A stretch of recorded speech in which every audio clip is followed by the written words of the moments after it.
그리스도의 재림 전에 일어날 여러 징조에 대한 이야기들을 우리가 3과부터 5과까지 우리 보려고 하는데, 우리 지난 시간들에 우리 3과를 지금 우리가 살펴보고 있습니다.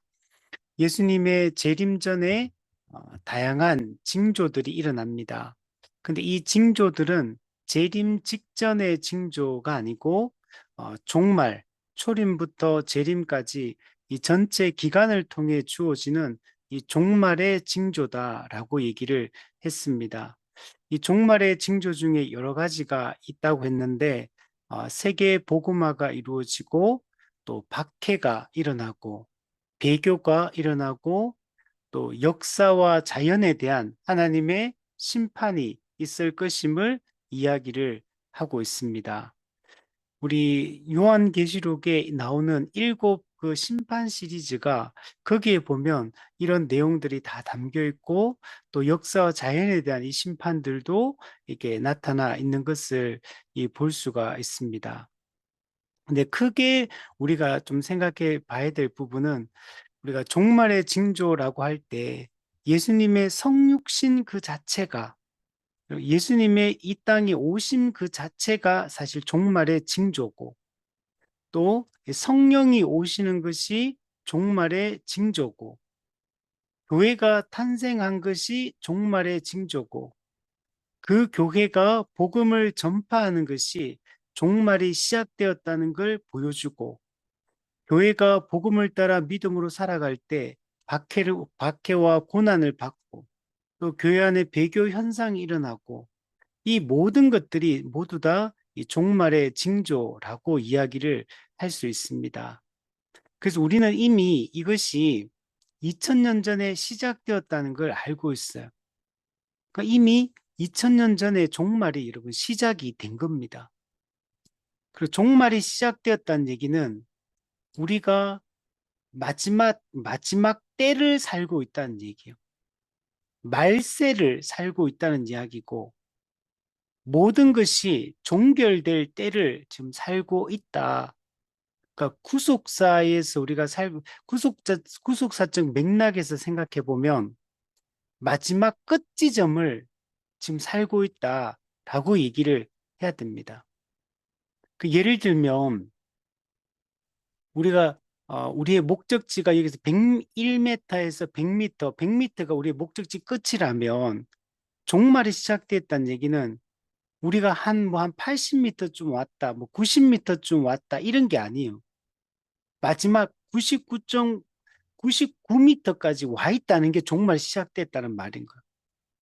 그러니까 우리가 시간이 아주 그러니까 많을 것이다.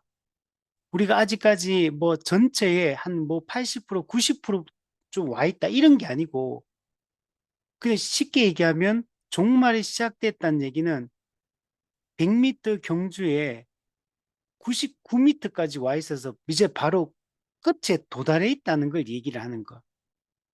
이게 예수님의 초림이라는 겁니다. 그 초림과 또 초림 사역이, 이게 전부 다 마지막 때 끝 지점에 와 있다는 걸 얘기를 하는 것임을 우리가 잊지 말아야 됩니다. 그래서 앞서 이야기했던 그런 다양한 일들이 이미 2000년 전에 시작이 되었죠. 그러니까 이런 게 이미 시작되었다는 얘기는, 그리고 나서도 2000년이 지났잖아요.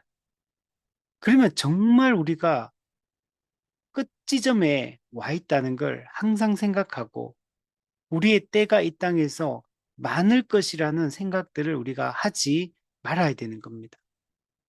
우리가 마지막 때를 사는 사람처럼 그런 생각과 또 그런 방향성을 가지고 우리가 살아가는 것이 중요하다는 것.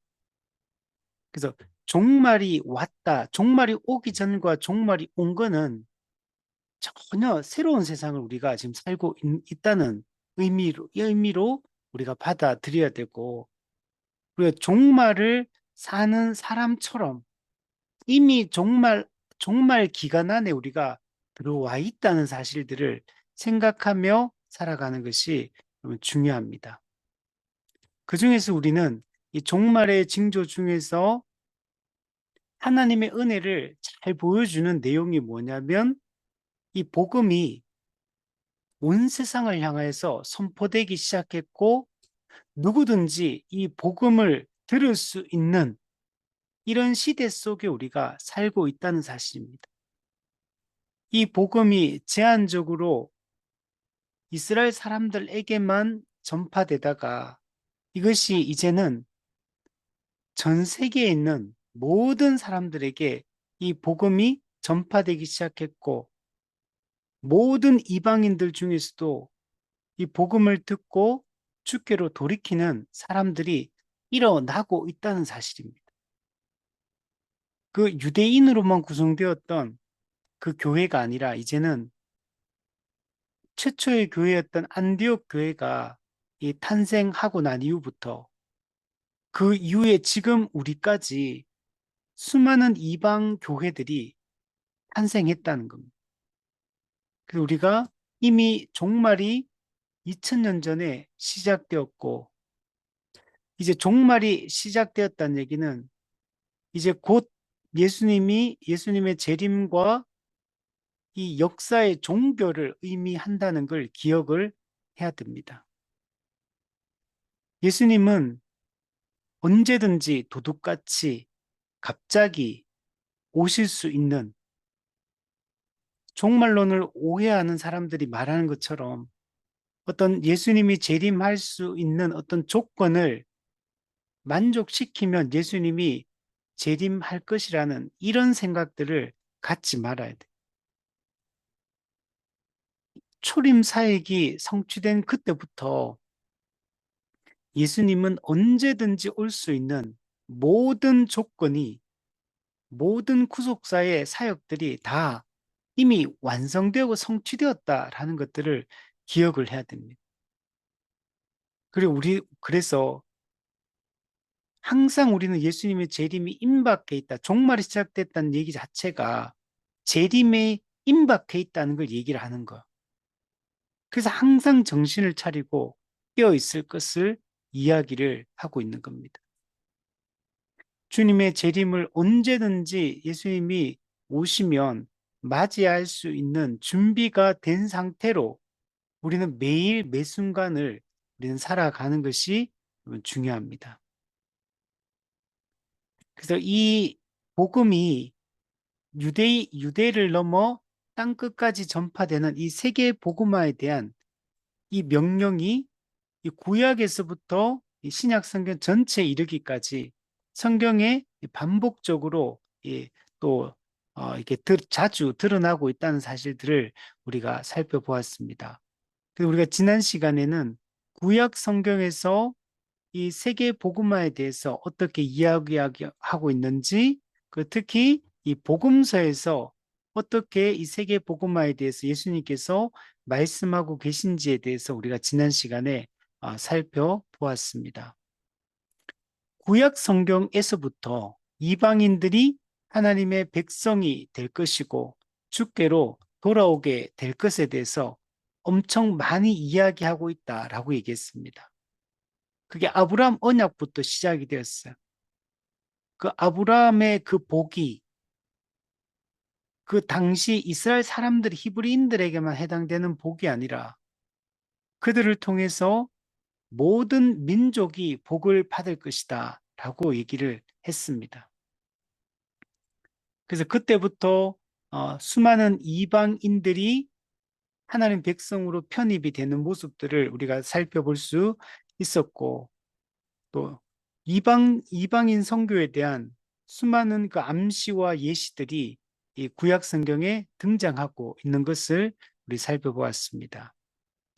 그것은 신약 성경도 마찬가지였습니다. 신약 성경은 예수님의 가르침 속에 수많은 이방인들이 주께로 돌아와서 온 세상이 복음화 될 것에 대해서 이야기를 하고 있습니다. 특별히 우리 중요한 말씀이 마태복음 24장 14절의 말씀을 바르게 이해하는 게 중요하다라고 했었죠. 천국 복음이 모든 민족에게 증언되기 위하여 온 세상에 전파되리니 그제야 끝이 오리라. 그제야 종말이 오리라. 네. 이거는 모든 민족 하나하나가 다 주께로 돌아와야지만 세계 복음화가 이루어진다, 세계 선교가 이루어진다 라고 하는 말씀이 아니다라고 얘기했었죠. 이것은 이미 바울 시대에 성취된 말씀이었다라고 말했습니다.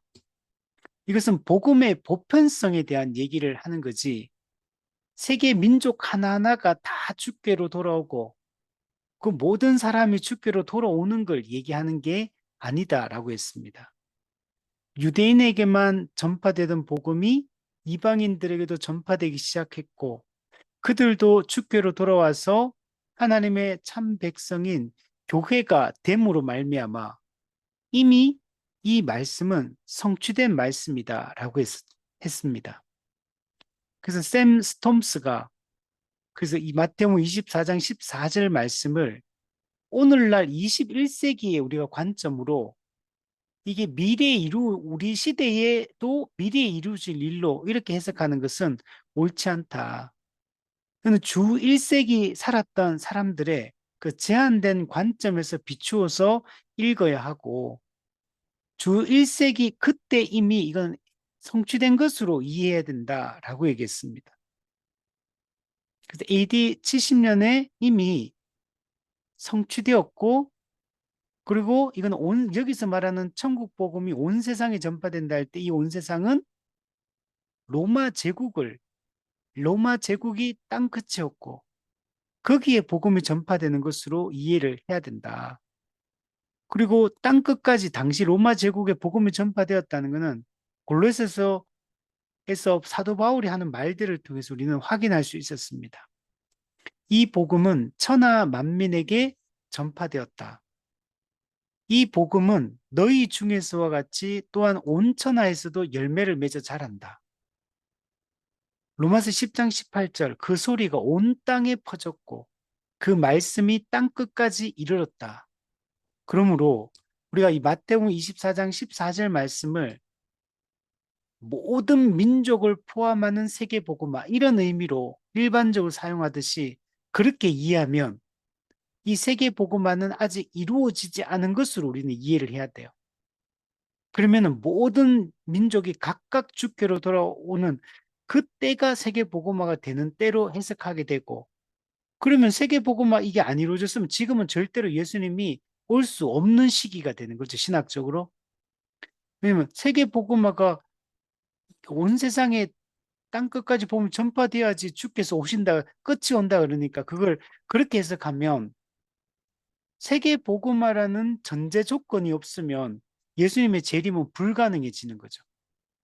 또 로마서 10장에 나오는 온 이스라엘이 주께로 돌아온다, 그것도 혈통적 유대인 이스라엘의 회복으로 이해를 해버리면 이 두 가지 조건이 마련되기 전에는 예수님의 재림은 절대로 있을 수가 없게 되는 거죠. 이 조건, 인과관계로 이해하고 이것이 만족되어지면 예수님이 재림할 수 있는 조건이 마련되는 거니까. 그러니까 그는 옳지 않은 해석인 거죠. 우리가 그렇게 이해하면 안 되고, 이 말씀은 복음이 유대인을 넘어 이방인에게까지 전파되고 주님의 교회가 세워지기 시작함으로 말미암아 마태복음 24장 14절은 이미 성취된 말씀이고, 이 성취됐단 말이 그렇다고 그리고 우리가 그러면 이제 이 땅에 살아있는 동안에 재림 때까지 그럼 복음 안 전해야 되느냐, 그런 이야기를 하는 게 아니라 이건 이미 성취된 말씀으로 보고 성취되었기 때문에 예수님은 언제든지 오실 수 있다. 그리고 그때는 갑자기 도둑같이 오실 것이고 우리는 그 주님의 재림을 고대하고 기다리며 우리는 살아야 된다. 그 주님의 재림이 언제일지는 우리는 모르지만 그때까지 우리가 이 땅에서 해야 될 일은 교회로서 잘 살아가는 것입니다. 이게 가장 중요한 것. 교회답게 살아가는 것이 우리가 해야 될 가장 중요한 일입니다. 그리고 우리는 살아있는 동안에 그 주님의 재림 때까지 우리는 열심히 복음을 전파하며 살아야 됩니다. 근데 그 복음을 전파하며 살아야 된다고 하니까 그러면 세계 복음 안 된 거 아니냐? 이렇게 해석하면 안 된다는 거. 이미 마태복음 24장 14절 말씀은 성취되었고 그게 성취되었단 말이 복음 안 전해도 된다 이런 말하고는 전혀 다른 의미라는 걸 우리가 잘 이해를 해야 됩니다. 그래서 이 부분에 대해서 영국의 존 스토트 목사님이 여기에 대해서 잘 설명을 또 해주셨어요. 각 지역에 사는 사람들에게 대표적으로 복음이 전해졌어도 그 사람들에 의해 나머지 사람들에게도 복음이 전해질 것이기에 복음이 다 전해졌다고 말할 수 있다. 이걸 대표적 보편주의라고 불렀어요. 아주 설명을 잘했어요. 여러분, 우리가 어떤 예를 들면 뭐 만주족이 복음화되었다 이러면 만주족 한 명 한 명 한 명 만주에 있는 뭐 작은 동네 도시 뭐 시군 뭐 마을까지 교회가 다 세워지고 다 전하고 그러면은 아 만주족은 복음화되었다 이렇게 말하는 게 아니라는 거. 그 지역에 사는 사람에게 대표적으로 복음이 전해지고 그곳에 자생적 교회가 세워지고 그 자생적 교회에 의해서 나머지 다른 사람들에게 복음이 전파되기 때문에 우리는 그 지역은 복음화되었다. 복음이 다 전해졌다라고 이렇게 말해야 된다는 거. 그래서 마태복음 24장 14절도 이런 관점으로 사도 바울이 얘기했던 온천하에 말씀이 전파되었다. 그 전파되었다는 말이 이미 그곳에 복음화되었다라고 믿어야 되고 그렇게 생각을 해야 되고 그러나 그 말이 그러면 그것을 더 이상 복음화됐으니까 그러면 복음 안 전해도 되겠네요. 이런 식으로 이해하면 안 된다는 걸 얘기하는 거. 그래서 이 존 스토트 목사님의 이 대표적 보편주의 이게 이미 다 성취되었기 때문에 예수님은 언제든지 오실 수 있다. 그 예수님이 오시는 이 때는 우리가 정하는 게 아니에요. 우리가 이 앞서 왜곡해버리면 우리가 세계 복음화를 이루고 이스라엘 회복을 시키면 우리의 노력 여하에 따라서 우리의 의지에 따라 그걸 이루면 예수님이 재림할 수 있는 조건이 마련되어진다. 주님의 재림을 앞당길 수 있다. 우리 노력 여하에 따라서 예수님의 재림은 늦춰질 수도 있고 당겨질 수도 있다. 이런 식으로 이해를 하면 안 된다는 거. 주님의 재림은 그냥 하나님의 정한 뜻 가운데 있는 거지. 우리가 이렇게 한다고 당겨지고 이렇게 한다고 늦춰지고 이렇게 되는 게 아니라는 겁니다. 하나님의 시간표 가운데 하나님께서 다 그때에 적절하게 하나님 카이로스에 그냥 모든 일들을 성취하신다라고 우리는 생각을 해야 됩니다.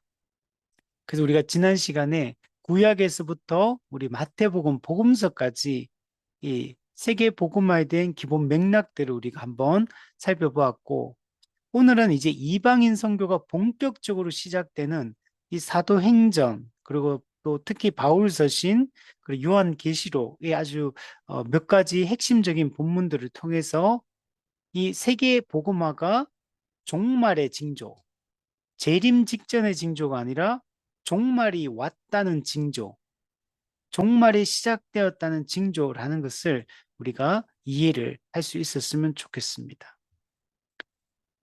먼저 사도행전이 이제 중요한데 사도행전은 초대교회가 예수님 사후 AD 30년부터 약 한 60년대까지 이 복음이 예루살렘에서 온 유대로 그리고 사마리아로 그리고 로마로 이렇게 전파되는 이 내용을 이 기록을 하고 있는 게 사도행전입니다. 사도행전은 최초의 교회가 탄생한 이후에 약 30년 동안에 이 복음이 어떻게 땅끝을 향해서 전파되고 이 세계 복음화가 이루어졌는가를 여러분 보여주고 있습니다. 이 사도행전에서 아주 중요한 부분들이 여러 가지를 이야기할 수 있지만 사도행전 1장 8절 말씀이 중요합니다. 예수님은 십자가 구속 사역을 성취하시고 부활하십니다. 그리고 부활하신 예수님은 40일 동안 이 땅에 계시면서 제자들에게 그 천국 복음과 하나님의 이 구원 계획을 다시 한번 상세하게 설명해 주고 제자들을 이 말씀을 하나님 나라에 대한 이 복음을 상세하게 이 설명을 해 줍니다. 그리고 예수님께서는 약속하신 성령을 기다리라. 위로부터 능력을 입히울 때까지 그 약속하신 성령을 기다리라는 이 말씀을 하십니다. 그 말씀을 하고 난 이후에 제자들이 예수님께 다 같이 모였을 때 질문을 합니다. 주께서 이스라엘 나라를 회복하심이 이때니까. 이스라엘 나라, 유대교인들이 이해했던 이스라엘 나라는 유대 왕국, 이 혈통적 유대 왕국을 이야기합니다. 그래서 그들은 정치적 하나님 나라를 꿈꿨어요. 그러나 지금 제자들이 이해하고 있는 이 이스라엘 나라는 그게 아니고 구약의 모형적 하나님 나라인 이스라엘 나라는 결국 그 실체인 하나님 나라를 상징하고 있는 표현이에요. 그래서 지금 사도행전 1장에서 제자들이 이스라엘 나라를 회복하심이 이때니까 라고 이렇게 말하는 것은 예수님이 조금 전에 40일 동안 말씀하셨던 하나님 나라를 회복하실 때가 이때니까 언제입니까? 영적인 하나님 나라가 임할 때가 언제입니까? 라고 물어봤던 겁니다. 그러니까 예수님께서 때와 시기는 아버지께서 자기의 권한에 두셨으니 너희가 알 바 아니요. 네. 제자들이 관심을 가져야 될 부분은 때와 시기가 아니에요. 예수님이 재림하셔서 모든 것을 완성하시는 그 때가 언제냐가 중요한 게 아니고 너희가 알 바 아니다. 예, 교회는 이 부분은 하나님의 정한 때에 하나님이 이루실 거기 때문에 그게 언제나에 관심을 갖지 말고 우리가 관심을 가져야 될 영역은 오직 성령이 너희에게 임하시면 아직 예수님이 승천하지 않으셨고 승천하셔서 만물의 왕이 되신 예수 그리스도께서 이제 왕적 통치를 시행하시는데 그 왕적 통치를 시행하는 첫 단계가 성령을 보내주시는 겁니다.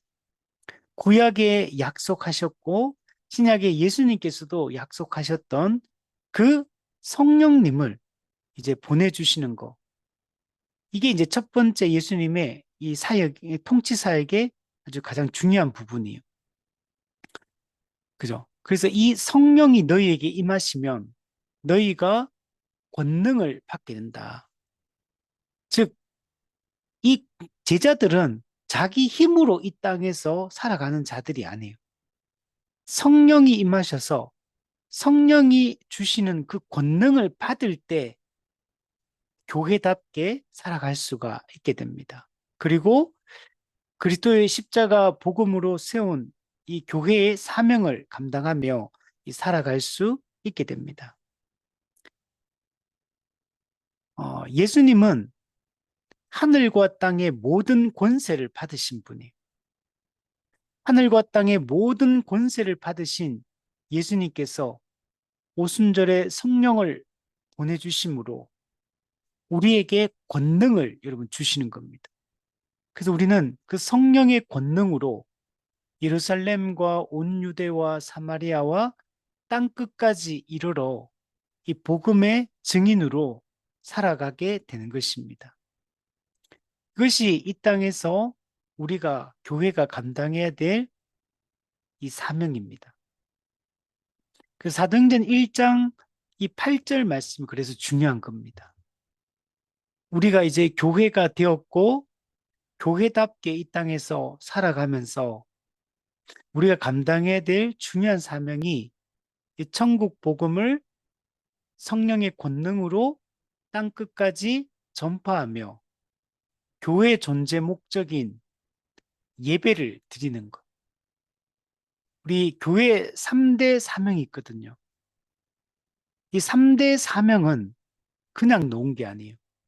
교회 본질로부터 나오는, 교회 본질로부터 사명이 파생되어 나오는 겁니다. 교회가 이러이러한 존재이기 때문에 이 세 가지 사명, 예배와 양육과 선교라는 이 세 가지 사명을 수행하게 됩니다. 우리가 예배는 교회의 존재 목적이라고요. 양육은 교회 존재 목적인 예배를 더 충만하게 드리기 위하여 행하는 겁니다. 선교는 교회 존재 목적인 예배로 사람들을 초대하기 위하여 행하는 겁니다. 우리는 세 가지 방식으로 하나님을 섬기는 겁니다. 하나님을 위하여 예배하고, 성도를 위하여 양육하고, 세상을 위하여 복음을 전하고, 그리고 이 방식으로 우리가 이 땅에서 여러분 사명을 감당을 해야 되는 것입니다. 사도행전은 이 복음의 확장이라는 이 관점에서 바라봐야 됩니다. 이 복음이 문화적인 장벽을 넘어서 전 세계로 확장될 것을 사도행전은 보여주고 있습니다. 처음에 예루살렘에서 시작을 하고, 그리고 예루살렘에서 이제 온 유대로 확장이 되고, 그리고 이제는 사마리아로 확장되고, 그 다음에 땅끝으로 확장이 되게 됩니다. 우리로 따지면 예루살렘은 수도라고 할 수 있어요. 서울이 예루살렘 같은 거고, 온 유대는 일종의 서울을 둘러싼 경기도 지역을 온 유대, 그리고 사마리아는 약간 남한하고 다른 북한 정도가 사마리아, 땅끝은 전 세계. 이와 같이 이 문화적 장벽을 넘어서 이 복음이 확장되어져 나갑니다. 사도행전 8장 1절 4절을 보면 우리 사도행전 7장에 보면 스데반의 설교가 나옵니다.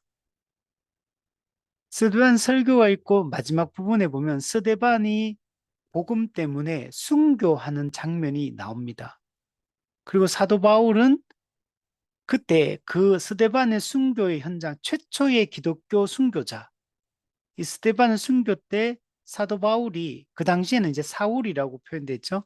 사울 그 이제 유대 이름입니다. 사울은 바울은 그 로마식 이름이고 그래서 이 사울이 순교할 때 그 옆에 있었는데 이 스데반의 순교를 이제 계기로 해서 예루살렘 교회가 엄청난 박해를 받게 됩니다. 큰 박해가 있었다 이렇게. 그래서 사도들 외에는 다 유대와 사마리아 모든 땅으로 흩어졌다 이렇게 얘기해요. 박해가 얼마나 큰지 예루살렘에 12사도 외에는 남아 있을 수가 없을 정도로 심각한 박해가 이루어졌어요. 근데 놀라운 것은 4절에 보면 그 흩어진 사람들이 두루 다니며 복음의 말씀을 전할세. 교회가 박해로 흩어져서 복음이 이제는 예루살렘을 넘어 온 유대와 사마리아로 확장이 되게 됩니다. 그리고 나서 어떤 내용이 나오냐면 10장에 보면 사도행 10장에 이방인 고넬료가 회심하는 사건이 등장합니다. 고넬료는 로마 이제 군인인데 근데 이 경건한 이제 사람이었어요. 이방인이지만 이 구약 성경을 읽으면서 이, 이 유대교인들한테도 잘해주고, 유대인들한테 잘해주고, 자기도 그 구약 성경의 그 가르침들을 통해서 하나님을 알고 하나님 율법을 지키며 경건하게 살아가던 자였어요.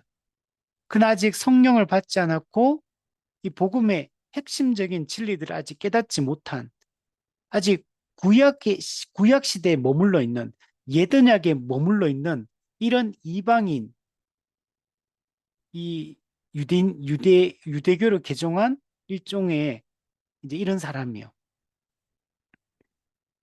근데 하나님께서 베드로에게 이 고넬료를 만나게 이렇게 하시고 환상을 통해 하나님이 깨끗하게 하신 것을 더럽다고 하지 마라. 그 이렇게 하면서 사도들의 생각을 전환시킵니다. 그 전까지만 해도 복음이 그냥 유대인 중심으로 복음을 전했거든요. 이방인에게 복음을 전해야 된다는 생각을 아직 하지 못하고 있었거든요. 예수님이 분명히 이방인 지역, 대가볼리 지역에 들어가서도 복음을 전하고 두로와 시돈에도 복음을 전하는 이런 일들을 하셨음에도 불구하고 아직 제자들의 생각은 유대인들에게만 복음을 전하는 것으로 이게 제한적인 생각들을 가지고 있었어요. 이방인들은 부정한 자라고 생각을 했거든요.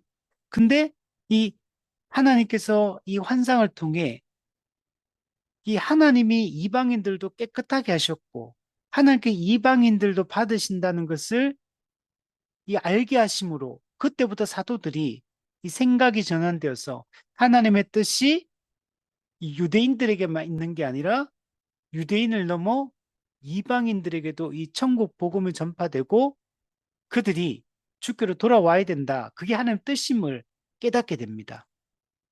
그리고 나서 9장에 오면 하나님이 사울을 부르시는 장면이야. 바울을 부르시는 장면이에요. 바울은 유대계 최고 가말리엘 문화생으로 하나님의 영광을 위하여 기독교인들, 예수를 그리스도로 믿는 기독교인들을 박해하는 것이 자신의 사명이라고 생각했고, 그게 하나님께 영광이 되는 일이라고 생각을 했거든요. 그래서 잡아 가두고, 때리고, 죽이고, 이런 일들을 했습니다. 그러다가 다메섹에 있는 원정을 가는 거죠, 원정을. 어떻게 보면, 우리 이스라엘 지역을 떠나서 저 북쪽에 있는 아주 먼데 거기는 거기까지 가가지고 기독교인들을 잡아서 예루살렘으로 데리고 오려고 하는 이런 일들을 그만큼 열심히 특심한 사람이 바울이에요. 근데 부활하신 예수님이 다메섹 그 노중에 나타나셔서 바울을 부르십니다. 그래서 바울을 하나님이 이렇게 회심을 시키고 그리고 이제 이방인의 사도로 세우는 것들을 볼 수가 있습니다. 그래서 결국 어떻게 되냐면 최초의 이방인 교회인 안디옥 교회가 나중에 세워지게 되고 이 안디옥 교회가 결국 이 교회를 중심으로 어떻게 되냐면 바울과 바나바가 소아시아 지역으로 이 선교사로 이제 파송을 받게 됩니다. 그래서 이때부터 이방인 선교가 본격적으로 이제 시작이 여러분 되게 됩니다. 그래서 하나님이 얼마나 차근차근 사도행전 1장 8절 말씀이 얼마나 차근차근 이렇게 이게 성취되도록 이끌어 가셨는가를 잘 보여주고 있습니다. 그리고 예루살렘 선교는 동일 문화권 안에서 이렇게 진행되는 이 복음 전도 방식이에요. 온유대도 마찬가지죠. 여기는 같은 언어와 같은 민족, 같은 문화권에서 이제 복음이 전파되는 방식이었고, 사마리아는 조금 달라요. 사마리아 지역은 그 유대인들은 상종을 하지 않는 지역이었죠.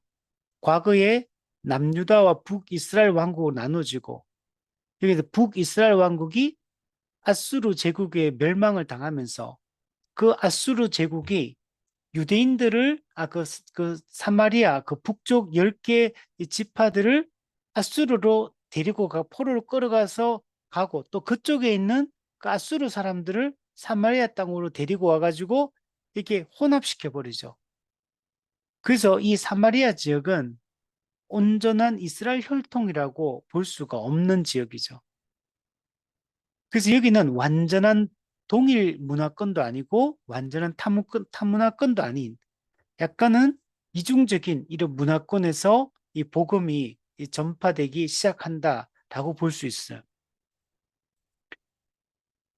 그래서 사마리아는 이 이방 문화가 혼합되어 있는 이런 지역이라고 할 수 있습니다. 일종의 우리도 뭐 조금 다르긴 하지만 남한과 북한 동일한 민족인데도 불구하고 전혀 다른 문화권을 지금 형성을 하고 있죠. 그래서 우리가 이 사마리아 지역도 이제 그런 땅이에요. 그러다가 이제 어떻게 되냐면 이 복음이 바울이 이제 이방인의 사도로 본격적으로 이제 활동을 하면 1차, 2차, 3차 전도 여행을 하고 또 나중에 로마 선교 여행을 떠나게 되고 그 로마 교회 후원으로 당시 로마 제국의 땅끝이라 이해되었던 스바나, 스페인까지 이 복음을 전할 계획들을 바울이 세웠다는 것들을 알 수가 있습니다. 그래서 이 사도행전 1장 8절이 매우 중요한 거. 하나님의 뜻이 어디 있는지, 복음이 유대 지역을 넘어 땅끝을 향해 나아가는 이 과정을 잘 보여주고 있고, 사도행전은 이것이 실제로 어떻게 이루어져 갔는가를 여러분 잘 보여주고 있습니다. 실제로 사도행전에 이 바울이 로마까지 가서 이 복음을 전하는 걸 볼 수 있고, 또한 스페인까지 로마 교회 후원을 통해 스페인까지 이 복음을 전할 계획이 있었다는 사실들을 잘 보여주고 여러분 있습니다. 그래서 구약의 하나님이 처음에 아브라함을 부르시고 아브라함과 언약을 맺으시죠. 아브라함 언약은 땅 자손 주권에 대한 이 약속인데 이거는 곧 하나님 나라 회복에 대한 약속이에요. 근데 그 하나님 나라 그 구성원이 히브리인 이스라엘 사람들로만 구성되는 게 아님을 처음부터 하나 보여주셨던 것. 땅의 모든 족속이 너로 말미암아 복을 받게 될 것이다. 모든 민족의 복의 근원이 되게 될 것이다. 그래서 구약에 이 그 창세기 12장 1절 3절의 아브라함 언약의 그 내용들이 실제로 구약 성경에서 이스라엘 그리고 나라로 가족이 민족을 형성하고 민족이 국가를 형성하고 거기서 어떻게 하나님의 그 뜻이 이제 이루어져 가는가를 구약의 또 말씀을 통해서 잘 보여주고 있거든요.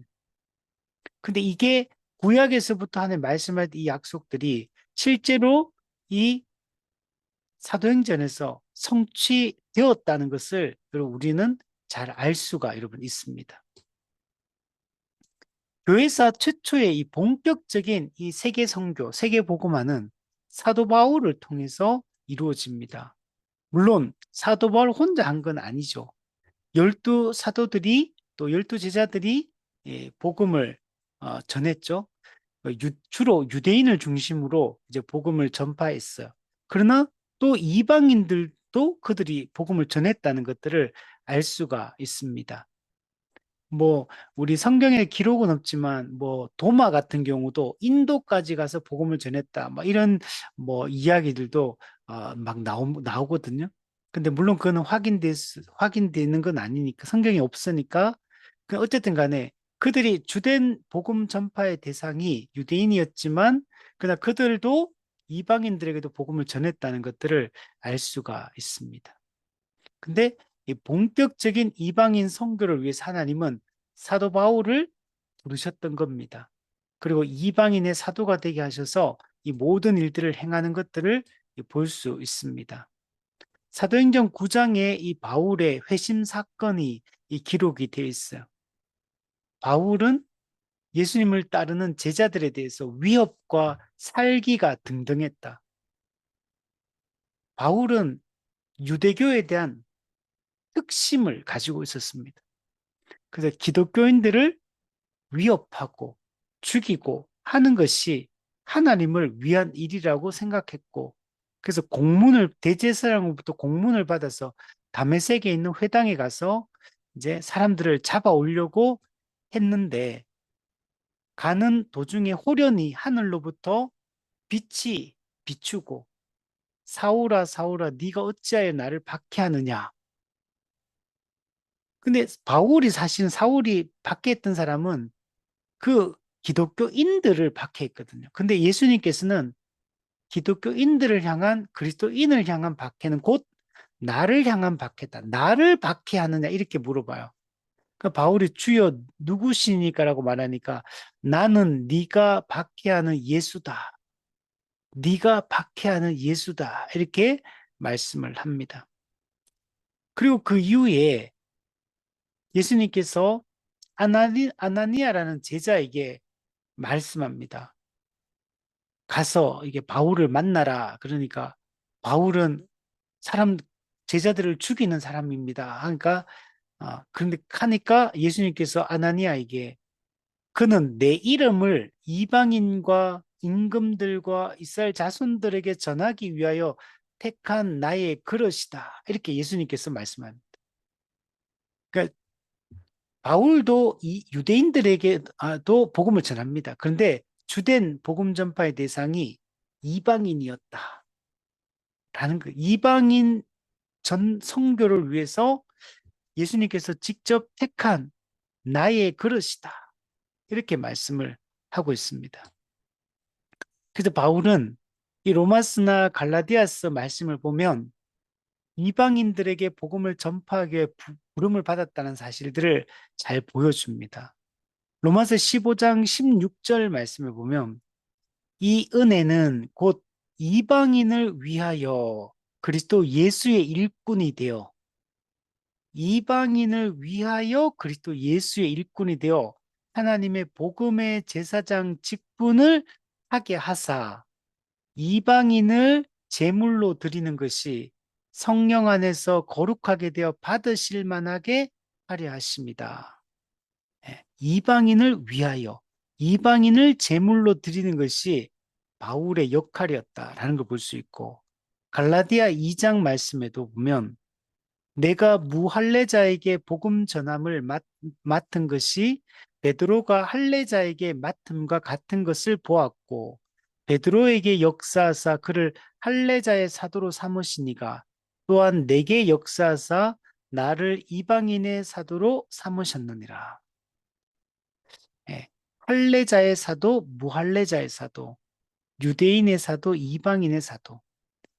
바울은 이방인의 사도, 무할례자, 할례받지 않는 자들의 사도로 부름을 받았다는 것들을 알 수가 있습니다. 바울은 이방인의 사도로 부름받은 이후에 땅 끝까지 복음을 전파하기 위하여 파송을 받습니다. 최초의 이방인 교회는 안디옥 교회에 거기서 실제로 바울이 안디옥 교회의 어떤 중추적인 역할들을 교회가 설립되고 세워지는데 역할들을 했거든요. 근데 어쩌면은 바울이 거기 담임 목사 이런 걸 해야 되는데 오히려 선교사로 이제 자기가 떠나요. 그래서 소아시아 지역, 그다음에 이 복음이 아시아 지역을 넘어 유럽 지역으로 들어가서 이 그리스 지역으로 복음이 전파되어지고 그리고 이것이 그리스에서 로마로, 로마에서 스페인으로 이렇게 복음이 확장되는 것을 볼 수 있습니다. 바울은 심지어 로마에 가서 복음을 전하고 그 로마에서 스페인까지 복음을 전하는 이 계획을 가지고 자기가 예루살렘에 들어가면 잡힌다는 사실을 알매도 불구하고 3차 전도 여행 때 에베소 교회 장로들과 바닷가에서 마지막 인사를 나누고 성령이 그가 들어가면 잡힌다는 거 고통받게 되는 걸 알았음에도 불구하고 알려주셨음에도 불구하고 바울은 기꺼이 복음 땅 끝까지 복음을 전파하기 위하여 그 사명을 위해 나아갔던 것들을 볼 수 있어요. 정말 그의 인생 전체를 들여서 자신을 전제로 들이부어서 이 복음을 위해서 살아갔다는 것을 볼 수가 있습니다. 바울은 처음에는 로마 제국의 동부 지역의 주요 도시의 복음을 전파를 하고 나중에 로마 제국의 서부 지역으로 이 복음을 전할 계획을 세우는 것들을 볼 수가 있습니다. 로마서 15장 18절에서 19절에 보면 그리스도께서 이방인들을 순종하게 하기 위하여 나를 통하여 역사하신 것 외에는 내가 감히 말하지 아니하노라. 네. 이방인들을 주께 순종하는 자 만들기 위하여 자신을 통하여 예수님께서 역사하셨다. 이렇게 말해요. 그리고 그 일은 말과 행위로, 표적과 기사의 능력으로, 성령의 능력으로 이루어졌다. 그럼 복음 전파는 사람의 이 말, 사람의 지식으로 전하는 게 아님을 알 수 있어요. 말과 행동, 행위, 그리고 표적과 기사의 능력, 그리고 성령의 능력으로 이것이 이루어졌다. 그리하여 내가 예루살렘으로부터 두루 행하여 일루리공까지 그리스도의 복음을 편만하게 전하였다. 여러분, 예루살렘으로부터 시작해서 두루 행하여, 예, 바울은 쉼 없이 두루 행하며 복음을 전파하거든요. 어디? 일루리곤 오늘날로 따지면 이 슬라브 민족입니다. 슬라브 민족. 이 동유럽 쪽에 러시아 이쪽이 슬라브 민족이잖아요. 여기까지 이 복음을 이렇게 확장했다. 그리스도의 복음을 편만하게 전파했다라고 이렇게 이야기를 하고 있습니다. 그러나 바울은 여기서 만족하지 않아요. 로마 제국의 이제 동부 지역을 먼저 복음하고 이제 서부 지역도 복음할 계획을 세우게 됩니다. 로마서 15장 22절에서 24절에 보면 그러므로 또한 내가 너희에게 가려 하던 것이 여기서 너희는 로마 교회를 얘기합니다. 신기하게도 로마 교회는 바울이 세운 교회가 아닙니다. 우리가 로마서를 바울이 기록을 하지만 로마 교회는 바울이 세운 교회가 아니고 자생적으로 세워진 교회예요. 예루살렘에 절기를 지키러 왔던 사람들이 오순절 성령 이후에 절기를 지키러 와서 여기서 복음을 듣고 복음을 배워서 이들이 로마로 돌아가서 자생적으로 로마 교회가 세워진 이런 교회입니다. 이거는 우리 한국 교회도 이게 비슷한 모습이 있어요. 제가 예전에 그 작년에 한국 장로교 특강을 이렇게 했었거든요. 그 저도 이제 그 한국 장로교 특강 강의를 준비하면서 한국 교회사를 이제 초기 교회사 이렇게 쭉 이렇게 연구를 하면서 보니까 참 신기한 게 그거예요.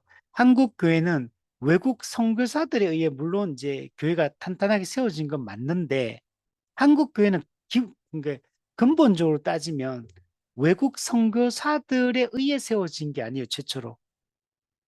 우리 이 선교사들이 본격적으로 1800년 후반에 뭐 언더우드, 아펜젤러 이런 사람 들어오기 이전에 사실 그 이전에 어떤 일이 있냐면 조선인들이 중국에 가가지고 중국의 선교사들이 먼저 들어왔거든요.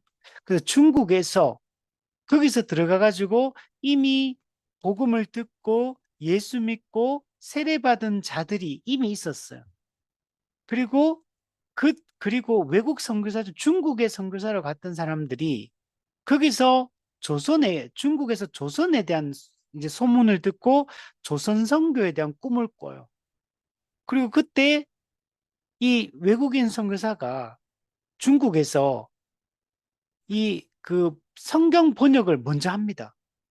근데 성경 번역할 때 혼자 했던 게 아니라 이 먼저 세례받았던 조선인들을 함께 해가지고 이제 이 한글로 이렇게 성경 번역을 먼저 해가지고 그게 먼저 선교사들이 본격적으로 들어오기 전에 이미 조선인 세례 신자들이 있었고 세례받은 신자들이 있었고 이미 중국에서 번역된 성경이 쪽복음의 형태였지만 이게 먼저 들어와요.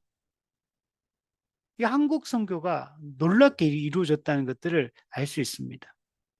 마찬가지로 로마 교회도 사도 바울이나 열두 제자들이나 이런 사람들에 의해서 이렇게 그들의 주도하에 세워진 교회가 아니고 먼저 복음을 들었던 일반 성도들이 그 로마로 돌아가서 로마 교회를 세워두었고 근데 바울도 이 소식을 듣고 있었고 그래서 바울은 그러나 이 로마 교회가 탄탄하진 않는 거예요.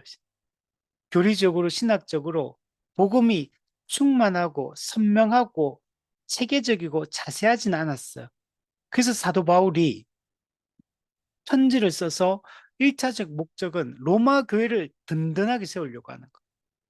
또한 예루살렘 교회 가난한 자들을 위하여 로마 교회가 헌금을 해서 예루살렘 모교회인 예루살렘 교회의 그 가난한 자들을 섬기기 위하여 선교 후원을 하기 위해서 그러니까 선교 어떤 모금, 구제 모금을 위해서 또 로마로 가고, 또 하나는 로마 교회가 후원자가 되어서 이제 스페인 선교를 감당할 수 있도록 로마 교회의 지원을 받아 스페인 선교 땅끝의 선교를 감당하기 위하여 바울이 이 편지를 쓰게 됩니다. 그래서 여러분, 우리 성경에 볼 때, 우리 성경을 연구할 때 구약보다는 신약을 먼저 연구해야 되고, 신약 중에서도 신약 성경 27권 중에서도 먼저 연구해야 될 본문들이 있어요. 먼저 알면 매우 도움이 되는 성경 본문이 있는데 그게 어디냐면 로마스하고 갈라디아스예요. 그 중에서도 로마스가 가장 중요합니다. 왜냐하면 로마스는 복음 전체를 집대성해 놨어요. 성경 중에 이런 성경이 없습니다. 물론 각 성경 그 서신서마다 어떤 독특한 특징들이 있어요. 어떤 데는 목회 서신이고, 어떤 거는 교회론에 대해서 상세하게 이야기하고, 이렇게 조금씩 특징들은 있지만, 로마스는 복음 그 자체를 가장 집약적으로 전체 주제를 아주 집중적으로 몰아놓은 게 로마스예요. 왜 이랬을까? 이렇게 생각해 본 바울이 다른 교회들은 다 바울이 세운 교회들이요. 데살로니가 교회, 고린도 교회, 에베소 교회 이런 교회는 좀 바울이 직접 세웠기 때문에 바울이 충분히 복음을 직접 가르치고 전했던 지역들이요. 그렇다 보니까 여기서는 복음 그 자체를 집대성해서 설명해 줄 필요성을 못 느끼는 것. 대신에 각 교회가 가지고 있는 문제점들, 이런 것들을 올바르게 다시 복음을 가르치고 그 부분을 바로잡고 또 부족한 부분을 또 가르치고 이런 방식으로 하는 반면에 로마스는 복음의 A부터 Z까지를 다 설명을 해주는 이게 왜 그러냐면 바울이 직접 세운 교회가 아니기 때문에 더 튼튼하게 교회를 이제 체계적으로 이제 뿌리를 잡기 위하여 그리고 로마 교회가 잘 세워지는 게 매우 중요해요. 여기서부터 땅 끝까지 이제 전파하는 이 복음의 교두보 역할. 이 로마 교회 후원이 없으면 이 스페인까지 복음을 전파하는 이 일들이 어려워요. 왜냐하면 지역적으로 안디옥 교회나 예루살렘 교회나 또 이쪽은 너무 거리가 너무 소아시아 교회 너무 멀어. 여기서 지원을 받아서 이 땅끝까지 복음을 전파하는 게 어렵기 때문에 그래서 바울이 로마 교회를 중심으로 이제 마지막 땅끝까지 복음을 전파하는 이 사명을 감당하려고 했던 것들을 볼 수가 있습니다. 그래서 로마서 15장 22절에서 24절에 보면 그러므로 또한 내가 너희에게 가려 하던 것이 여러 번 막혔더니 바울이 그전에도 로마 교회에 가고 싶은 마음 너무 컸어. 그래서 몇 번이나 바울이 로마 교회에 가려고 시도를 했는데 계속 막히고 상황이 안 되고 계속해서 못 가고 있었거든요. 근데 이제는 이 지방에 일할 곳이 없고 이제 이쪽에 있는 지역에서 충분히 사용했던 것 같아요. 또 여러 해 전부터 언제든지 스바나로 갈 때에 너희에게 가기를 바라고 있었나니 바울은 스페인까지 복음을 전하고 싶은데 근데 먼저 로마 교회에 가서 로마 교인들, 성도들과 교제하고 그들을 복음을 체계적으로 가르쳐서 그들을 굳건하게 한 다음에 그들의 지원을 통해서 이 스페인 선교를 하려고 했던 걸 볼 수 있어요. 이는 지나가는 길에 너희를 보고 먼저 너희와 사귐으로 얼마간 기쁨을 가진 후에 여러분 성도와 성도가 만나면 위로가 있고 그 사귐, 기쁨이 있어, 즐거움이. 우리 불신자를 만나거나 믿음 없는 사람을 만나는 것과 믿음 있는 사람이 만나서 교제하는 것은 그 기쁨이 다르죠. 그 위로와 그 힘을 얻는 거죠. 우리 철로역정에도 보면 이게 다 믿음의 동력자와 함께 갈 때 이게 막 확신에 차고 무장이 되고 기쁨이 넘치는 것들을 볼 수가 있거든요. 성도는 성도를 만나야 돼요. 성도는 더 자주 성도를 만나야 되고, 우리는 세상 속에 살지만 우리가 진정한 교제의 대상은 세상 사람들은 아니에요. 세상 사람들과의 교제를 즐거워하고 그들과 시간을 보내고 그 속에서 시간을 보내는 것은 정상적인 그리스도인의 모습이 아니에요. 그리스도인은 시간적으로 성도와 더 많은 시간을 가져야 돼요. 모임도 성도와의 모임을 더 많이 가져야 돼요. 이게 정상적. 교회는 언제나 그랬습니다. 역사적으로 보면. 아니, 요즘에 바빠서 직장 가야 되고, 뭐 해야 되고, 뭐 해야 되고, 뭐 해야 되는데, 언제 만납니까? 언제 교제합니까? 아니요. 시간을, 다른 쓸데없는 시간들을 줄이고, 불필요한 시간들, 헛된 시간들을 줄이고, 교회에 모이기를 힘쓰고, 성도들과 만나고, 성도들과 연락하고, 교제하고, 이런 데 마음을 다 써야 돼요. 아니, 그러면은 뭐, 세상에서 그럼 어떻게 살아남고, 뭐, 어떻고, 뭐, 아니요. 그렇게 사는 게 그리스도인이.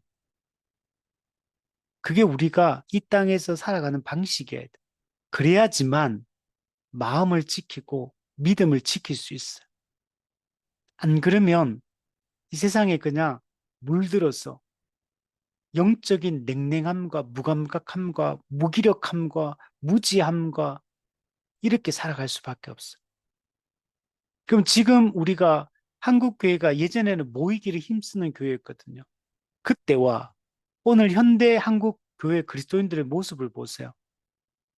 이게 제대로 된 그리스도인의 삶이라고 할 수 있습니까? 과거에 우리 그리스도인들은 그렇게 자주 모이고 예배드리고 교제하고 음식을 나누고 그러니까 그때 예전에 우리 그리스도인들의 모습이 훨씬 믿음이 좋아요. 지금 그리스도인들, 현대 그리스도인들은 우리가 조금 어릴 때 60년대, 70년대, 80년대 그리스도인들, 90년대 초까지만 해도 그때 살아갔던 그리스도인들과 지금의 그리스도인들은 완전히 달라요. 그때 훨씬 더 만족스러운 인생을 살아가고 훨씬 더 확신 있게 살아갔고 훨씬 더 그 좀 은혜에 충만했고 은혜를 사모하고 지금은 찾는 이가 없잖아요. 말씀을 배우지도 않고 예배에 모이지도 않고 성도의 교제도 갖지 않고 점점 더 예배도 형태도 보시면 점점 다 없어져요. 오후 예배가 없어지고 새벽 기도도 없어지고 금요 기도회도 없어지고 다 뭐든지 다 없어. 구역 모임도 없어지고 그러니까 이렇게 하기 때문에 우리가 영적인 이 무기력감에 빠져 있고 영적인 열정이 없어지는 거죠. 그러니까 우리가 이렇게 가는 것은 지금의 이 형태로는 우리의 마음을 지킬 수가 없고 믿음을 지킬 수도 없고 그리스도인으로 정체성을 지키면서도 살아갈 수 없음을 명백하게 우리가 증거로 보고 있는 거잖아요. 지금처럼 우리가 하면 영적으로 다 도태되어질 수밖에 없고 우리가 우리 철로역정에 나오는 작은 믿음처럼 영적 무기력감에 빠져서 아무것도 못하고 그냥 처절하게 그냥 세상에 그냥 약한 마음과 불신과 범죄와 절망과 의심과 회의감과 무기력감 가운데 살아가는 딱 그 상태로 이렇게 살아가고 있는 거죠. 근데 더 심각한 거는 그렇게 살아가는데도 아무런 문제점을 의식하지 못한다는 거. 이게 진짜 심각한 거예요. 마음의 굳어짐, 양심의 화인맞음, 이 상태까지 가버리고, 그래서 심지어 믿음을 잃어버리는 이런 지경까지 가게 되는 거죠. 그래서 우리가 더욱더 정신을 차리고 살아가야 될 그런 때입니다. 그래서 사도 바울은 그래도 복음을 아주 철저하게 이게 전하고, 그래서 로마 교회가 튼튼하게 서서, 그래서 이렇게 말합니다. 너희가 그리로 보내주기를 바랍니다. 예, 로마 교회의 성교의 열정, 복음 전파의 열정으로 그 바울과 이 바울의 동역자들을 이 지지하고 또 후원하고 해서 정말 땅 끝까지 복음을 이 전파하는데 어, 그 역할들을 감당하기를 바울은 이 기대를 했던 겁니다. 그래서 이 동부 지역, 로마 제국의 동부 지역을 선교할 때 가장 강력한 후원 교회가 안디옥 교회였다면 로마 제국의 서부 지역을 복음하는데 이 로마 교회가 이 그 역할들을 감당해 주기를 바울은 기대를 했던 겁니다. 여러분, 바울은 정말 위대한 신학자입니다. 바울, 바울 서신이 없었다면 이 복음을 우리가 이렇게 깊이 있게 이해하기가 어려워요. 저도 이제 성경 연구를 이렇게 해보고 신학을 공부해보면 바울 신학, 요한 신학, 베드로 신학 이런 게 있거든요. 성경에 보면 성경에 이제 신약 성경을 기록한 이제 사람들이 그렇게 많지는 않잖아요. 이게 보면 크게 이제 이런 것들이 있는데 그중에 바울 신학이 가장 어떻게 보면은 가장 뼈대를 이루고 있는 신학이라고 할 수 있습니다. 만약에 바울 서신이 없는 상태에서 뭐 요한 서신, 베드로 서신, 뭐 또 야고보, 뭐 그리고 또 히브리서 뭐 이런 것만 가지고는 우리가 복음을 깊이 있게 다 이해하기가 힘들어. 성경은 모든 성경이 다 합쳐져서 복음의 그 전체적인 윤곽이 드러나게 되거든요. 근데 바울 서신이 없으면 어떻게 보면 뼈대가 없는 것 같은 거. 사실 지금 제가 강의하고 가르치고 또 제가 이게 조직신학을 공부하면서 할 때 이게 기본 배경이 뭐냐면 바울 신학이거든요. 바울 신학의 이 뼈대를 가지고 이제 다른 것들을 다 설명해 가는 방식이에요. 그만큼 이 바울 서신이 중요합니다. 그래서 바울을 보면 위대한 신학자임을 알 수 있어요. 바울 서신 13개의 서신을 보면 우리가 여기서 많은 교리적인 이해들을 가질 수가 있습니다. 그런데 사실 바울은 신학자 이전에 위대한 전도자요, 위대한 선교사임을 알 수가 있습니다. 그리고 이 바울 서신 13개 서신은 전부 다 교회에게 보낸 편지잖아요. 이건 그냥 선교 편지인 겁니다, 사실은. 이 선교 편지가 곧 바울의 이 편지 속에 그 가르침이 있는 거죠. 이 바울의 선교 편지가 곧 신약 성경의 아주 많은 부분을 차지하고 있고 기독교 신학의 이 기초가 되고 초석이 되고 있는 것을 이런 볼 수가 있습니다. 사도 바울의 이 한 평생에 걸친 이 선교 사역이 또한 오늘 우리 마지막 종말의 때를 살아가는 우리가 현대 교회가 우리가 따라가야 될 일종의 모델이 되고 있고 모범이 여러분 되고 있는 것입니다. 마지막으로 요한계시록에 또 이 세계 복음화에 대한 이 완성에 대한 내용들이 담겨 있어요. 요한계시록은 특별히 세계 복음화가 결국 최종적으로 완성될 것을 예언해주고 있고 또 상징으로 보여주고 있습니다. 대표적으로 요한계시록 7장 9절에서 17절 말씀을 보면 예수님의 이 재림 때 이 아브라함 언약이 완성될 것을 명확하게 보여주고 있어요. 즉, 이 모든 것이 종결되고 완성될 것을 보여줍니다. 계시록 7장 9절부터 보면 이 일 후에 내가 보니 각 나라와 족속과 백성과 방언에서 그러니까 각 나라, 족속, 백성, 방언이니까 여기는 누가 포함되냐면 유대인 중에서 그리고 이방인 중에서 충만한 자들이 주께로 돌아올 것을 얘기해 줍니다. 그러니까 유대인만 구원받는 게 아니라 각 나라, 족속, 백성, 방언 이 말 자체가 이 세계 복음화가 완성된다는 것을 보여주는 겁니다. 그래서 아무도 능히 셀 수 없는 큰 무리가 나와. 네. 아무도 능히 셀 수 없는 큰 무리. 아브라함 언약의 성취를 보여줘요. 큰 민족을 이룬다. 모든 민족이 이 언약의 복을 받게 될 것이다. 하늘의 별과 같이, 바닷가의 모래와 같이, 땅의 티끌같이 하나님이 자기 백성을 온 세상에서 불러 모으실 것을 얘기해요. 이걸 요한계시록에서는 아무도 능히 셀 수 없는 큰 무리라고 얘기해요. 이들이 나와서 흰 옷을 입고 손에 종려가지를 들고 보좌 앞과 어린 양 앞에 서서 큰 소리로 외쳐 이르기를 구원하심이 보좌에 앉으신 우리 하나님과 어린 양에게 있도다. 그러니까 모든 천사와 보좌, 이 보좌는 이제 그 24 장로가 앉는 보좌들 얘기해요. 그 보좌와 장로들과 내 생물 주위에, 내 생물은 이게 피조 세계 전체를 상징한 피조물 전체를 내 생물 주위에 서 있다가 보좌 앞에 엎드려 얼굴을 대고 하나님께 경배하여 이르되 아멘 찬송과 영광과 지혜와 감사와 존귀와 권능과 힘이 우리 하나님께 세세토록 있을지어다. 그러니까 24 장로 중 하나가 응답하기를 이 흰옷 입은 자들이 누구며 또 어디서 왔느냐? 내가 말하기를 내 주여 당신이 아시나이다. 그러니까 그가 장로 중 하나가 말하기를 이는 큰 환란에서 나오는 자들인데 큰 환란 뭐냐면 신자가 이 땅에서 믿음으로 살아갈 때 이런 고난과 박해가 있죠.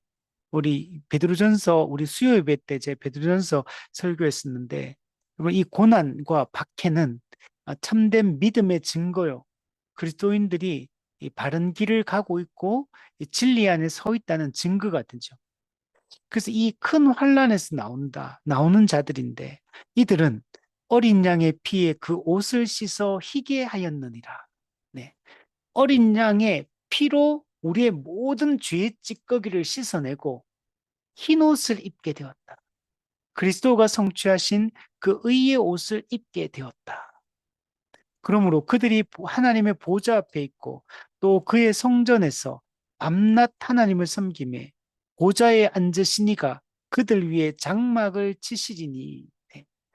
우리 위에다가 성도들 위에다가 장막을 쳐서 그들이 다시는 줄이지도 아니하고 목마르지도 아니하고 해나 아무 뜨거운 기운에 상하지도 아니하리니 이는 보좌 가운데 계신 어린 양이 그들의 목자가 되사 생명수 샘으로 인도하시고 하나님께서 그들의 눈에서 모든 눈물을 이 죄로 말미암아 찾아온 모든 그 아픔들을 다 씻어 주실 것이다. 이렇게 말씀을 하고 있어요. 그럼 이 말씀 계시록 7장에서 이런 내용이 등장하잖아요. 이게 또 14장에 가면 또 14만 4천 흰옷 입은 아무도 세운 큰 무리에 대해 얘기하고 또 요한계시록 21장, 22장에 또 넘어가면 정말 이 모든 것들이 완성되게 될 것임을 보여주고 있는 겁니다. 그래서 우리는 이 모든 것이 결국은 완성이 됩니다. 우리는 이 날을 소망하며 살아가는 거죠. 이 땅은 아무리 좋아도 여전히 이, 이 죄성이 있는 인간들이 이 타락한 세상 속에서 이 공격을 받으며 여전히 살고 있는 세상이에요. 그 사도 바울도 말했죠. 속히 정말 이 정말 육신의 장막을 벗고 그리스도와 함께 있고 싶다. 예. 그리스도 함께 있기를 원한다. 우리는 늘 그게 소망이에요. 이 땅에서 아니 저는 한 조금 더 있다가 천국 이루어졌으면 좋겠습니다가 아니고 신자의 기본 태도는 늘 주님의 재림을 고대하는 것. 재림 신앙. 그 지금 우리가 오늘도 기도해야 될 우리 기도 중에 가장 중요한 게 이거예요. 주님의 재림을 고대하는 것. 주님이 속히 임하시고 우리가 주님과 함께 영원히 함께 그 영원한 안식을 누리게 될 것을 소망해야 됩니다. 이 땅에서 이 고통스러운 시간을 좀 더 지내다가 어, 가는 게 아니고 그 하나님의 나라가 속히 임하기를 우리가 죄성을 우리 하이델베르 교리문답처럼 죄 짓는 것을 그치게 되고 우리가 죄를 지을 수 없는 그 상태가 되는 것이 우리의 가장 복된 날이에요. 그래서 우리는 이 땅이 힘들어서 천국 가고 싶은 마음도 물론 있지만 그보다 더 이 모든 죄로부터 이 부패성을 벗어나서 온전한 마음과 온전하게 우리가 그분께 반응하고 살아갈 수 있다면 그게 가장 복된 거죠. 그날을 우리는 꿈꾸고 가야 됩니다. 요한계시록 11장 3절에서 13절에도 보면 그 재밌는 내용들이 나와요. 1260일 동안 두 증인이 예언을 하다가 무저갱에서 올라오는 이 짐승에게 죽임을 당할 것이다. 이 적그리스도에게 죽임을 당하고, 그런데 이 두 증인이 사흘 반 만에 다시 살아날 것이다. 그리고 구름을 타고 하늘로 올라가서 그리스도와 함께 있게 될 것이다. 이런 내용이 나와요. 예수님도 이 땅에서 죽임을 당하고 부활하시고 구름을 타고 승천하셨잖아요.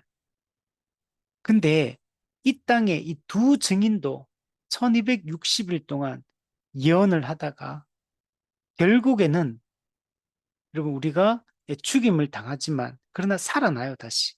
그리고 구름을 타고 그리스도가 계신 그 하늘로 영광 중에 올라가서 그리스도와 영원히 우리는 함께 있게 될 것입니다. 이 두 증인은 두 감람나무와 두 촛대또라고 얘기해요. 우리 3절 4절에 보면 내가 나의 두 증인에게 권세를 주리니, 우리 앞서도 성령이 임하면 우리에게 너희가 권능을 받고 그랬잖아요. 이 두 증인에게는 권세가 주어지고 그들이 굵은 베옷을 입고 1260일 동안 예언하리라. 예언하는 것은 곧 복음을 전파하는 걸 얘기해요. 그들은 이 땅에 주 앞에 서 있는 두 감람나무와 두 촛대다. 요한계시록에서 촛대 그러면 촛대는 교회를 상징합니다. 그러니까 두 촛대는 이 복음을 증언하는 이 교회를 이게 가리키고 있는 겁니다. 두 증인 또한 두 촛대라고도 말하지만 두 감람나무다 이렇게 또 얘기를 해요. 이 두 감람나무는 구약의 스가랴 4장에 보면 그게 그 몇 가지 환상이 나오는데 그 중에 하나의 환상이에요. 두 증인을 두 감람나무라고 이렇게 표현하는데 그 두 감람나무가 누구를 상징하며 스가랴서에서 총독 스룹바벨과 대제사장 요수아를 상징합니다. 이들이 1차 포로기한 때 이스라엘로 돌아오는 사람들이에요. 총독 스룹바벨, 대제사장 요수아. 이들이 이스라엘로 포로기한 해가지고 어떤 성령의 능력으로 성전 재건을 합니다. 이 사람들이. 성전 재건, 무너졌던 솔로몬 성전을 다시 재건해서 그 스룹바벨 성전을 이렇게 짓게 되거든요. 그래서 이 두 감람나무, 총독 스룹바벨과 대제사장 요수아에서 성전이 재건되는 것은 곧 하나님과의 언약 관계가 재설정되는 걸 얘기하는 거. 성전은 하나님 임재를 상징하거든요. 성전이 재건된다는 얘기는 하나님과 관계가 다시 회복된다. 타락함으로 말미암아 포로당했던 그들, 언약을 파기함으로 포로당했던 그들이 하나님의 은혜로 다시 포로 귀환하고 하나님과의 관계가 다시 재설정되어지고 하나님과 이 언약이 이어진다는 걸 보여주거든요. 그래서 두 감람나무에서 성전 재건이 완성되는 것처럼 신약 시대의 우리 교회도 두 증인도 어떤 왕 같은 제사장, 신분은 왕이고 사명은 제사장이 그 왕 같은 제사장으로서 성령의 능력으로 예언 사역, 즉 복음 전파 사역을 감당함으로 결국 온 세상에 정말 이 세계 복음화가 이루어지고 하나님을 믿는 자들이 이제 어, 그 수많은 사람들이 주께로 돌아오게 될 것을 이야기를 해주고 있는 겁니다. 그래서 계시록 11장에 나오는 이 두 증인, 두 촛대와 두 감람나무, 사도행전 1장 8절을 여러분 성취를 하는 교회를 상징을 하고 있습니다. 교회는 예수님이 예수님의 초림 사역과 또 바울 당시까지 이 복음이 전파된 이방인들까지 복음이 전파되므로 실제로 그 땅 끝까지 복음이 전파되는 게 성취되었어요. 그 성취되었기 때문에 우리는 그 완성을 향해 그 완성의 날을 기다리며 이 땅에서 우리가 또 복음 전파의 사명을 감당하게 되는 것입니다. 이 복음이 전파될 때마다 복음을 듣는 세상 사람들의 반응은 둘로 구분됩니다. 회개하고 돌이키는 자들이 있고 또 돌이키지 않는 자들이 있습니다. 그는 초대교회 때부터 똑같았어요. 그들이 이 말을 듣고 마음에 찔려 형제들아 우리가 어찌할꼬 회개하는 사람들이 있었고 또 사도행 7장에 가면 그들이 이 말을 듣고 마음에 찔려 그를 향하여 이를 갈거늘 참된 진리의 복음이 선포될 때는 마음으로 믿고 회개하고 돌이키는 사람이 있는 반면에 도리어 공격하고 이를 갈고 교회를 박해하는 자들이 항상 두 부류의 사람으로 나뉘어진다는 것들을 볼 수 있습니다. 그러나 분명한 것은 십자가 사역이 완성되고 탄생한 교회에 의해서 이 복음이 계속적으로 전파되어지고 이 아브라함의 언약이 완전히 성취되는 것을 좀 보여주고 있는 것입니다. 내가 네게 큰 복을 주고 내 씨가 크게 번성하여 하늘의 별과 같고 바닷가의 모래와 같게 하리라. 내 씨가 크게 번성해요. 이 복음을 듣고 아브라함의 그 언약의 복에 참여하는 사람들이 하늘의 별과 같이 바다의 모래와 같이 이게 나타나게 될 것이라고 말씀했고 그것이 이미 신약 시대에 이미 성취된 것입니다. 복음이 유대인을 넘어 이방인들도 주교로 들어와서 수많은 주님의 몸된 이방인 교회들이 세워졌고 우리 존 스투트 목사님 말씀처럼 대표적 보편주의가 이미 다 성취된 겁니다. 그래서 이제는 그래서 예수님이 재림하기 위해서 우리가 뭔가를 해야 될 일이 아무것도 없어요. 예수님이 재림할 수 있는 모든 것들이 다 성취된 시대고 이제 예수님이 언제라도 오실 수 있는 그리고 우리는 맞이할 준비를 하고 살아가는 그런 자가 되어야 됩니다. 결론을 내리면 그럼 하나님 나라는 복음 전파를 통해 확장됩니다. 예수님은 땅 끝까지 복음을 전파하라고 명령하셨고 이 교회의 복음 전파를 통해 하나님 나라는 확장되게 됩니다. 누구든지 복음을 듣고 믿는 자는 사탄의 통치에서 벗어나 하나님의 의로운 통치 가운데 들어가서 하나님 나라 백성으로 그 복을 누리며 살게 됩니다. 땅 끝까지 복음을 전파하라는 이 명령은 성령의 권능을 통해서 여러분 성취가 됩니다. 사도들이 성령의 권능을 받아 복음을 전파했던 것처럼 이제 우리 전 교회가 성령의 권능으로 이 복음 전파의 사명을 감당을 해야 됩니다. 복음이 땅 끝까지 전파되는 것은 사탄의 권세가 무력화되는 것. 복음이 전파됨으로 사탄의 권세는 점점 더 무력하고 사탄의 나라는 점점 더 멸망하고 있다는 증거이며 종말이 이미 시작되었고 종말이 완성을 향해 나아가고 있다는 신호탄이 되는 겁니다. 현재 하나님 나라는 점점 더 이 복음의 전파를 통해 확장되고 있습니다. 사탄의 나라는 점점 더 쇠퇴하고 있습니다. 천국 복음이 선포될 때 사탄의 나라가 쇠퇴하고 하나님 나라는 더욱더 힘차게 전진하고 확장되는 것입니다. 마가복음 4장 14절에 보면 뿌리는 자는 말씀을 뿌리는 것이라.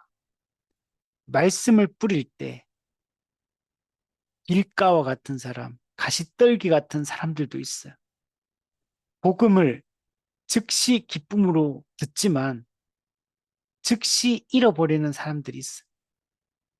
말씀을 기쁨으로 듣지만 잠시 견디다가 환난이나 박해가 일어나면 넘어지는 자들이 있어요.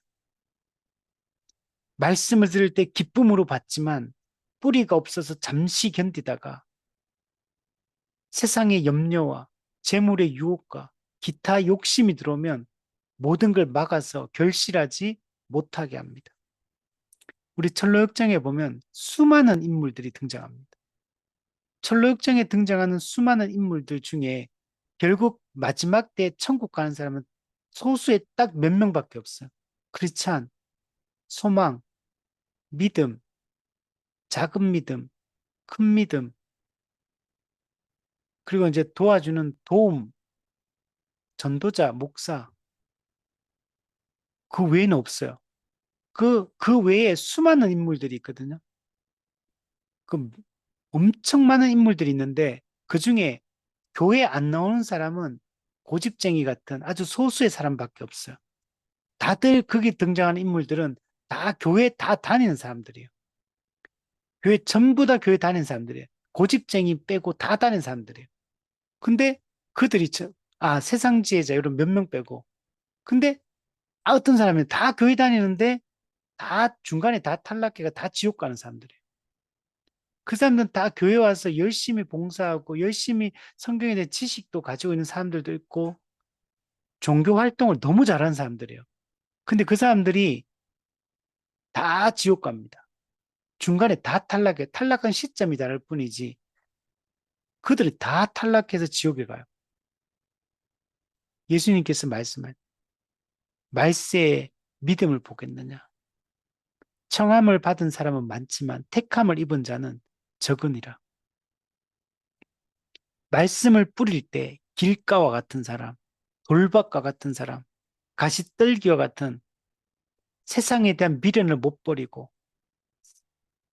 타락한 그 자기 욕망을 포기하지 못하고 믿음으로 인한 환난과 박해를 견디지 못하고 잠시 반응하다가 그 타락한 본성대로 회의와 의심과 절망에 빠져서 떠나는 이 사람들이 대다수예요.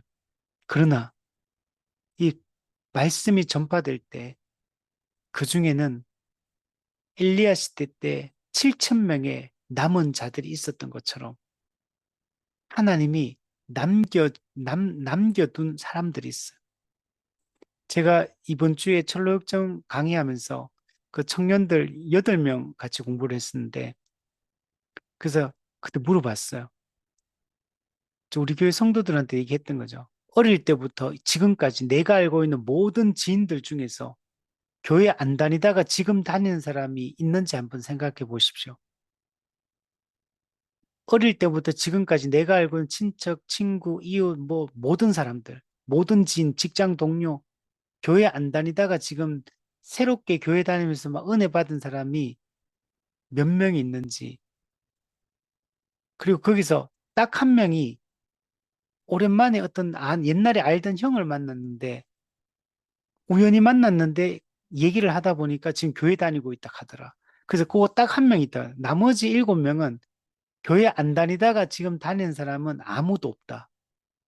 반대로 어릴 때 같은 주일학교 다니고 교회 다니고 청년부 활동하고 교회 다녔던 뭐 집사님들 지금 교회 안 다닌 사람은 얼마나 되느냐? 다들 너무 많다. 같이 청년부 다녔던 주일학교 같이 다녔던 사람들 지금 교회 잘 다니는 사람들도 있지만 근데 전체 비율로 따지면 다니다가 안 다니는 사람이 훨씬 많다. 이렇게 얘기하더라고. 그는 저도 제 경험도 똑같아요. 제가 옛날부터 알고 있던 지인 중에 그게 어릴 때부터든 아니면 중고등학교 시절이든 청년대학부 시절이든 아니면 어른이 된 이후에 알게 된 사람이든 교회 안 다니다가 다닌 사람은 제가 아무리 생각해도 아무도 없더라고요. 저도 전도를 못했고. 그런데 제가 봤던 어른들, 학생들, 제가 담당했던 청년들, 학생들, 지금 교회 안 다닌 사람은 너무 많고 이게 현실인 거예요. 여러분도 한번 생각해 보십시오. 여러분, 우리가 믿음을 지키고 이 복음이 들어가서 한 영혼이 이 복음의 은혜에 감격하고 하나님의 백성으로서 삶을 꿈꾸고 살아가는 것이 정말 얼마나 없는지.